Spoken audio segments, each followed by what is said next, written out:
Okay, Assalamualaikum warahmatullahi wabarakatuh. Jadi kembali lagi untuk subtopik seterusnya, iaitu subtopik 5, iaitu vitamin dan juga mineral.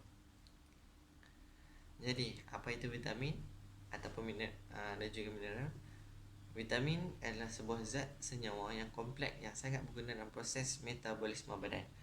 Metabolisme di sini merujuk kepada pergerakan badan, sampai merujuk kepada proses di dalam badan. Vitamin membantu proses pengaturan kegiatan pada tubuh kita. Ya, betul. Jadi setiap pergerakan dalam tubuh kita, contohnya mata, telinga, hidung, sensori memerlukan vitamin supaya dia boleh terus berfungsi dengan baik. Tanpa vitamin, maka makhluk hidup tidak bisa melakukan aktiviti serta berkemungkinan terserang penyakit yang sangat tinggi. Ya, ini betul sebab banyak penyakit disebabkan oleh kurangnya vitamin. Contoh anemia, contoh kwashiorkor, contoh sakit mata, cataracts dan macam-macam lagi. Seterusnya, apakah itu fungsi bagi vitamin? So, fungsi vitamin yang pertama ialah mengatur metabolisme tubuh, di mana dia mengatur pergerakan tubuh supaya bergerak secara normal dan aktiviti dalam setiap tubuh berjalan secara normal. Yang kedua, menguatkan gigi dan tulang. Jadi untuk tulang dan gigi memerlukan vitamin, contohnya kalsium, untuk menguatkan tulang dan juga gigi. Yang ketiga, memperkuat sistem ketebalan tubuh. Vitamin selalu digunakan khususnya untuk mengawal tubuh daripada mudah mendapat penyakit. Jadi secara tidak langsung ia bertindak sebagai sistem pertahanan bagi tubuh badan manusia. Yang keempat, mempercepat penyembuhan luka. Contohnya, bila kita luka, fasa-fasa luka terdapat dua atau tiga fasa utama. Contohnya, fasa pertama iaitu fasa luka di mana kita terdapat luka. Yang kedua, fasa di mana kita menghentikan luka itu seperti darah mengalir, juga memerlukan vitamin. Yang ketiga, pembentukan seperti kita tengok sisik di atas kulit, di mana itu adalah untuk bentuk darah yang telah dibekukan juga oleh vitamin. Dan sekali adalah penyembuhan kawasan yang luka, di mana tisu-tisu baru akan diletakkan di kawasan tersebut bagi menutupi luka itu. Yang kelima, merangsang pertumbuhan serta perkembangan tubuh. Vitamin sangat perlu di mana kita manusia, khususnya dari bayi hinggalah ke dewasa, memerlukan pertumbuhan daripada segi sel yang baru. Sel yang lama akan dibuang. Sama juga seperti kita pergi mandi. Sebenarnya waktu kita mandi, sel-sel kulit mati berada di atas kulit, pipi dan di seluruh bahagian badan. Jadi apabila kita mandi, kita membuang sel-sel kulit mati, dan dengan itu sel-sel kulit baru akan dapat tumbuh dan kita akan mendapat kulit yang lebih sihat. Kemudian sebagai katalysator dalam reaksi biokimia tubuh, ia seperti satu penanda aras. Jika tiada vitamin, maka reaksi dalam tubuh akan menjadi terbantuk dan kita akan mendapat penyakit.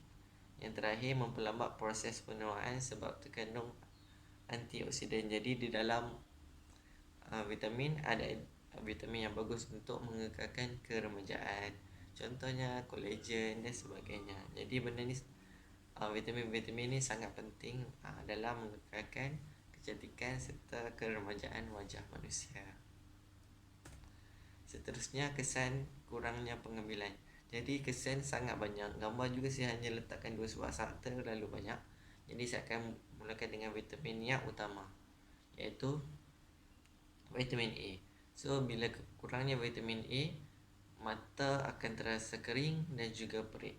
Jadi vitamin A ni lebih kepada mata. Jadi kalau pemakanan, kita kena makan carrot, selalulah kena jaga mata kita, dan minum air, masak yang banyak.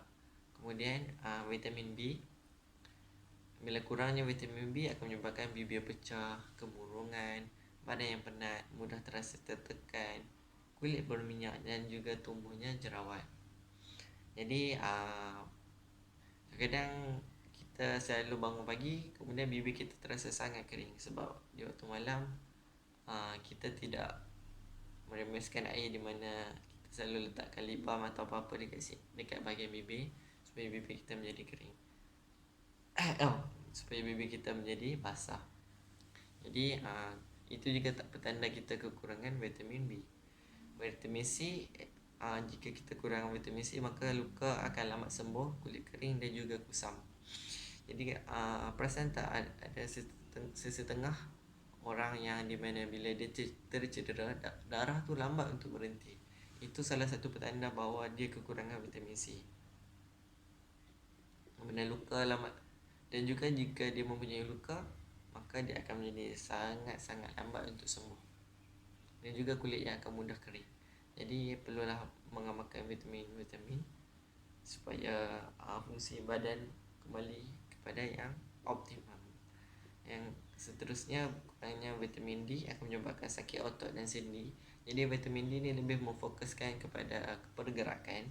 Jadi sebagai pelincir, di ibarat kita mempunyai kereta dan minyak pelincir. Jadi bila kita kurangnya vitamin D, ibarat kita kurangnya minyak pelincir di dalam badan untuk menggerakkan otot. Jadi dia akan mudah untuk bergeser dan menyebabkan kesakitan kepada kita. Kemudian vitamin E lebih kepada kulit. Jadi bila kurangnya vitamin E menyebabkan kita kulit berminyak, berjerawat, penuaan sebelum masa. Jadi kalau kita melihat kulit kita ni sedikit seperti tua daripada umurnya, kemudian ada jerawat, kulit berminyak, mungkin kita boleh berjumpa dengan doktor untuk mendapatkan vitamin E. Dan air sekali adalah vitamin K. Vitamin K dia lebih kepada gigi, jadi dan juga bahagian penghadaman pembuangan. So kurangnya vitamin K menyebabkan perdarahan pada gusi dan juga buasir. Jadi sangat bahaya. Kemudian ini adalah vitamin tambahan. So contohnya kalsium, di mana kalsium adalah untuk membentuk bahagian gigi dan sebagainya, tulang-tulang. So kurangnya akan menyebabkan kejang otot, sakit kepala, tulang rapuh, kebas-kebas, tekanan perasaan. Sebab bila kita kurangnya kalsium menyebabkan gigi kita mudah rapuh. Otot juga, tulang juga mudah rapuh. Jadi menyebabkan masalah-masalah yang lebih serius. Kemudian zinc ni untuk menguatkan tulang. Jadi dan juga dia membantu dalam penyembuhan. Jadi bila kurang ni dia akan menyebabkan luka lambat sembuh, rambut gugur, kuku rapuh, sembelit dan juga eczema. Jadi perlu berjaga-jaga. Kemudian zat besi akan menyebabkan anemia, sering kepenatan, kuku rapuh dan juga sembelit. Kurang iodin akan menyebabkan beguk. Beguk ni dia seperti kalau kita pernah melihat seseorang yang dia ada bonjolan besar dekat bahagian leher dia, itu adalah beguk, ataupun juga dia sebut sebagai teroid. Jadi teroid ni disebabkan iodin. Jadi perlu berjaga-jaga kerana penyakit ini dia memerlukan pembedahan ataupun proses yang sangat lama untuk sembuh. Dan akhir sekali adalah selenium. So selenium ni dia lebih kepada vitamin yang berada di bahagian dalaman kemaluan wanita, di mana dia akan membantu dalam pembentukan zuriat yang sihat. Jadi bila kurang selenium, dia akan sukar mendapat anak. Immunity juga lemah, di mana dia mudah mendapat jangkitan di bahagian tersebut. Jadi contoh-contoh makanan yang mempunyai vitamin. Contoh vitamin A kita boleh tengok ada pada buah, cheese, pada oren. Seterusnya vitamin B banyak pada daging, pada kacang, pisang. Dan juga kita tengok juga potato ataupun kentang. Vitamin C banyak pada buah-buahan dan juga sayur-sayuran. Yang utama contohnya oren, kiwi, banana ataupun pisang dan sebagainya. Jadi itu saja untuk bahagian ini. Sekian, terima kasih.